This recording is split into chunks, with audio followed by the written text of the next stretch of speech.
नमस्कार दोस्तों, मैं हूं शान और आप देख रहे हैं SR न्यूज गुजरात।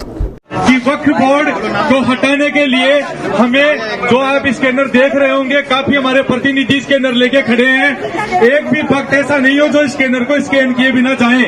सभी भक्तजनों से निवेदन है कि हमारे प्रतिनिधि स्कैनर लेके खड़े हैं, उन स्कैनर को स्कैन करें और भारत सरकार को मेल करें ताकि वक्फ बोर्ड को हटाया जाए और हिंदू मंदिरों को और हिंदुओं के मकानों को बचाया जाए। नहीं, आने वाले समय में न मंदिर बचेंगे और न आपके घर बचेंगे। ये सीधी चेतावनी है। કે ભાજપની ટોળકી ગુજરાતને એવું અવળું સમજાવે છે કે મુસલમાનો તમારી જમીન લઈ જશે, વકફ બોર્ડ વાળા તમારી જમીન લઈ જશે। કોઈની જમીન લઈ જ ન જવું જોઈએ। આપણે એમાં એગ્રી છે, કોઈની જમીન લેવાનો કોઈને હક નથી। પણ ગુજરાતની 12 લાખ એકર ગૌચરની જમીન ભાજપના ખૂંટિયાઓ ચરી ગયા છે, અને કોણ છોડાવશે કબજો એનો? ગુજરાતની ગૌચરની ગાય માતાની 12 લાખ એકર જમીન ભાજપના ખૂંટિયાઓએ બનાવી લીધી છે। મકાનો બનાવી દીધા, ફાર્મ હાઉસ બનાવી દીધા, ફેક્ટરીઓ બની ગઈ।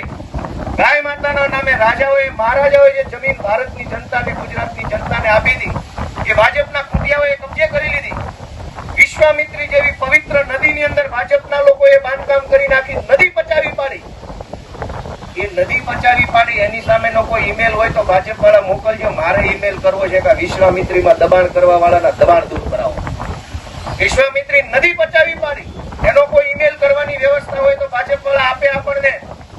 12 લાખ એકર ગુજરાતની ગૌચરની જમીન જે ભાજપના ખૂંટિયાઓ ખાઈ ગયા છે, એનો કોઈ ઈમેલ હોય તો અમને આપજો। અમારે ઈ જમીન છોડાવવાની થાય છે, અમારી ગાય માતાની જમીન અમારે છોડાવવી છે। કોઈ ઈમેલ હોય તો કહેજો, મારે મોકલવો છે। લોકસભાની અંદર ભાજપની સ્પષ્ટ બહુમતી, રાજ્યસભામાં સ્પષ્ટ બહુમતી, દેશના અનેક રાજ્યોમાં ભાજપની સ્પષ્ટ બહુમતી, અને છતાં ઈમેલના નામે ગુજરાતની ભોળી જનતાને છેતરવા નીકળ્યા છે। દોસ્તો, સહેજ આપણી આંખો ખુલી છે, એને બંધ કરાવવાના ધંધા ચાલુ કર્યા છે। नमस्कार, मैं हूं रवि दुबे और आप देख रहे हैं SR news Gujarat. Like, subscribe and share.